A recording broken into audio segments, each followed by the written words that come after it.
এই কাশেমপুরে আল্লাহ মেদর সাইকে ছিলেন না? ওনাকে বলা হয়েছিল শুধু আপনি বলবেন জামাত ইসলামী করবো না, আপনাকে আপনি যা চান তাই দেব।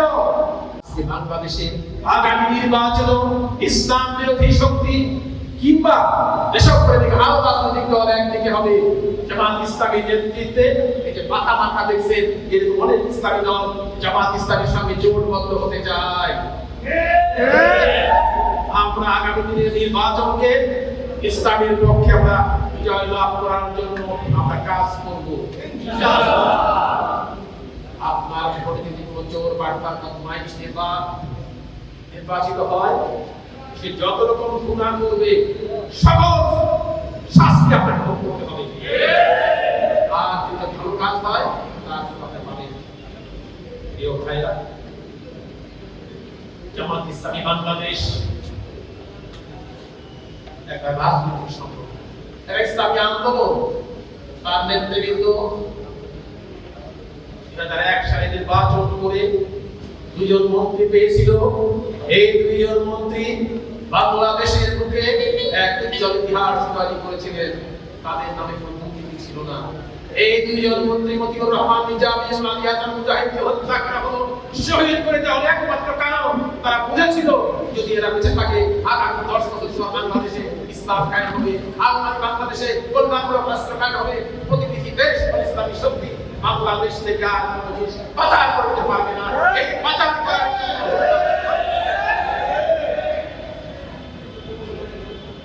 আমাদের নেতৃবৃন্দকে প্রস্তাব দিয়েছিল জেলখানাতে, আপনারা আমাদের প্রস্তাব মেনে নিন, আপনাদেরকে আমরা মুক্তি করে দিব। এই কাশেমপুরে আল্লাহ মেদর সাইকে ছিলেন না? ওনাকে বলা হয়েছিল শুধু আপনি বলবেন জামাত ইসলামী করবো না, আপনাকে আপনি যা চান তাই দেব। কিন্তু আল্লামা সাঈদী অন্যায়ের সঙ্গে আপোষ না করে জেলখানায় শহীদ হয়ে গেলেন। তাই তো কবিরা গান গায়, আল্লামা সাঈদী তুমি তো মরনি, শহীদ হয়েছে তুমি। প্রিয় ভাইরা, জামাত ইসলামী আগামী দিনে বাংলাদেশকে সোনার বাংলাদেশ, আত্মনির্ভরশীল বাংলাদেশ, দুর্নীতিমুক্ত বাংলাদেশ, কোরআনের বাংলাদেশ, আলোর পথের বাংলাদেশ আহ্বান জানাচ্ছি। এই গাজীপুরের মাটিতে আমরা 4-5 জন নমিনেশন দিয়েছি। এখান থেকে শাহ আলম বক্সি, যিনি ডিসি ছিলেন, সচিব ছিলেন, জামাত ইসলামী শ্রীপুর থেকে নমিনেশন দিয়েছে। ডক্টর জাহাঙ্গীর আলমকে জামাত ইসলামী নমিনেশন দিয়েছে কালীগঞ্জ থেকে। আমাদের খায়রুল হাসান, যিনি শিবিরের জেলা সভাপতি ছিলেন, জামাত ইসলামী নমিনেশন দিয়েছে। সিটি কর্পোরেশন এলাকা থেকে মোহাম্মদ আলী খাইকে, যিনি বাংলাদেশ শ্রমিক কল্যাণ ফেডারেশনের সভাপতি, জামাত ইসলামী নমিনেশন দিয়েছে। যার নেতৃত্বে, ছাত্র শিবিরের নেতৃত্বে যে বিপ্লবের মাধ্যমে সোনার বাংলাদেশ ফিরে পেলাম, দীর্ঘ স্বাধীনতা ফিরে পেলাম, সেই ইসলামী ছাত্র শিবিরের সাবেক কেন্দ্রীয় সভাপতি সালাউদ্দিন আইয়ুবীকে কাপাসিয়াতে নির্বাচন আমরা নমিনেশন দিয়েছি। আমরা বিশ্বাস করি গাজীপুরের মানুষ এই সকল নেতৃবৃন্দকে ভোট দিয়ে আগামী দিনে বিজয় লাভ করবে। তখনই সফল হবে আমাদের ঈদ বিরোধী, তখনই সফল হবে ঈদের আনন্দ, তখনই সফল হবে আমাদের এই প্রচেষ্টা।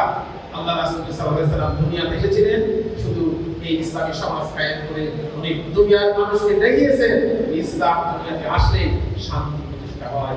আসুন আমরা ভোটাধিকারের মাধ্যমে আগামী দিনে বাংলাদেশের পরিবর্তন, ক্ষমতার পরিবর্তন, নেতৃত্বের পরিবর্তন, জনগণের ভাগ্যের উন্নয়ন, অর্থনৈতিক উন্নয়ন, ন্যায় ইনসাফ ভিত্তিক সমাজ, নারী অধিকার, আপনার আমার মেয়েরা এখান থেকে দূরে চলে যাবে, কেউ তার দিকে তাকাবে না। আজকে আমাদের মেয়েরা কি যেতে পারে? এই সমাজ যদি কায়েম করতে হয় তাহলে আগামী দিনে জামাত ইসলামী ফিরে ক্ষমতায় আপনাদের পৌঁছাতে হবে, তবে এই দেশের অবস্থাকে পরিবর্তন হবে। আমরা দেখেছি যেখানে যাই জনগণ বলে আমরা সব দলকে দেখেছি, এবার জামাত ইসলামীকে দেখবো। আমরা জামাত ইসলামী মনে চাই, সুতরাং জনগণের আশা এবং আকাঙ্ক্ষাকে বাস্তবায়ন করতে হয়। তাহলে আসুন আমরা জামাত ইসলামীকে বিজয়ের আশায় প্রতিষ্ঠা করি। গাজীপুরে পারে নির্বাচন হয়েছিল কয়েকদিন আগে, সেই নির্বাচনে গ্যারান্টি লাভ করেছে জামাত ইসলামীর পরিচালিত সবুজ দল, বাংলাদেশ বায়ার্স কাউন্সিল, যারা সভাপতি সেক্রেটারি সহ বিজয় লাভ করেছে।